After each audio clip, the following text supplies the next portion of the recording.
want to say that I love the Lord and I thank Him for everything that He's ever done for me. And I appreciate this revival. I just love the Lord, and I'm expecting miracles. I am. Amen. God, when I was 5 years old, He healed me of stuttering.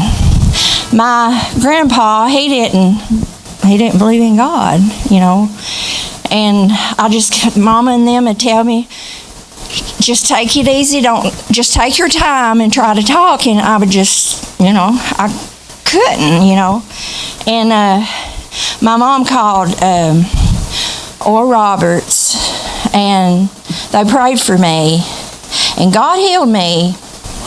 And when I went to my grandpa, he said, "Patty, you're not stuttering." And I said, "No, God healed me." He didn't say nothing, but he noticed, He knew that something had happened, And I appreciate the Lord. And then there was a time when my mama, she had seizures, and I've seen healing all my life. And my mom had seizures, and she had a cook stove. We had a cook stove, and she had a seizure, and her hand went on the stove, and it webbed her two fingers together, and she had to go every day to have it cleaned so it wouldn't be infected. And after it healed, my dad, he would try to pull it apart, but he couldn't. Well, Daddy, he took Mama to one of Oral Roberts' crusades. And she said she believed with all of her heart, if she had just believed for her seizures, that God would have healed her. But he said to touch her body as a point of contact. And she did, and she said the next morning they were apart. So that was a God thing. And then there was another time, forgive me, because I usually don't say a whole lot in church, but I had real bad pain in my neck. It was just unbearable. And my boy, he was taking pain pills for his back. And I'd prayed, "Lord, deliver him. Deliver him." And I was having so much trouble, and I was taking some of his medicine because it was just hurt so bad. And he told me, he said, "Mama," he said, "I'm not going back to the doctor to get any more pain pills." A part of me was glad, but the pain was so bad in my neck. And I told my husband of all times, Lord forgive me, but his wife, she said that she had had trouble, and the doctor was wanting to have surgery. They was wanting to do surgery on her neck. She started doing taking communion, and she told me then, we was at church, and she said, "How are you doing?" I said, "The devil's in my neck." And she said, "Get that devil out." And I thought if I could, I would. It was just so painful. And I would cry at work, and it was just so painful. But she said, "The Lord told me to tell you, if you'd take communion, that God would heal you." And I told my husband, I said, "Shelby," I said, "if God told her, I've got to at least try." I don't know when it happened, but it happened. It happened. And then another time when Brother Paul, he was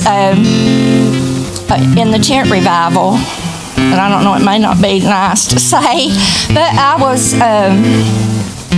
I'd had a mammogram, and they had to do an ultrasound, but everything was okay.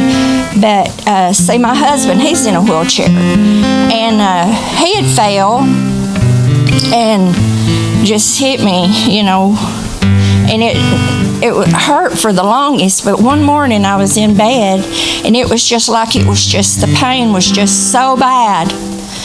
And I remembered what you said. You said, "You don't have to accept it. You don't have to accept it." And I said, I rebuke you, and by his stripes I'm healed. I never did have no more pain. And I thank God, and I testified at my church, because that's another God thing. And I'm not going to say no more, but y'all just remember my husband, because he's got, it's called a cerebellar degenerative. And he don't have no balance at all, and I think they call it too ataxia. And he goes to church with me on Sunday mornings sometimes, but then sometimes, I have to take him out because he gets in such a bad way. And it seems like, noise brings it on. And when he gets to come to church, I'm always glad. But then the devil puts fear in my heart because I'm so afraid that he's going to have one of them spells. And y'all just remember him. I know I keep telling him, I said, Shelby, God's going to heal you. He is. And I believe he will. I really do. But I'm going to try to sing this song. Y'all pray for me. We are living in the final hour. Can't you see the time is almost gone?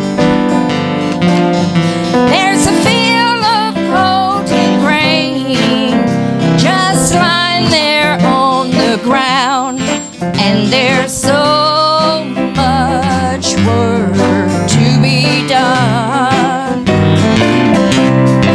What you gonna do, church? What you gonna do? How many dying souls depend on you? Gotta tell them the truth, church, that we're living in the final hour. Mercy's door is closing.